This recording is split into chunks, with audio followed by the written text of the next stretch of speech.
Sebuah mobil penumpang Kijang Kapsul dengan plat nomor BK1119VN ringsek usai tabrak truk tangki berplat nomor BK8017VO di Linsum Asahan, Kelurahan Kisaran Naga, Kecamatan Kota Kisaran Timur, Kabupaten Asahan, Rabu, tanggal 27 Oktober tahun 2021.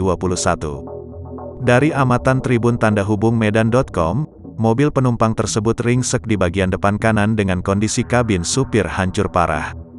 Diketahui, Kijang Kapsul tersebut menabrak ban kanan belakang truk. Seorang penumpang truk, Tumren Saragi mengaku dari kejadian tersebut tidak terdapat korban jiwa, hanya terdapat seorang penumpang di mopen yang terluka ringan.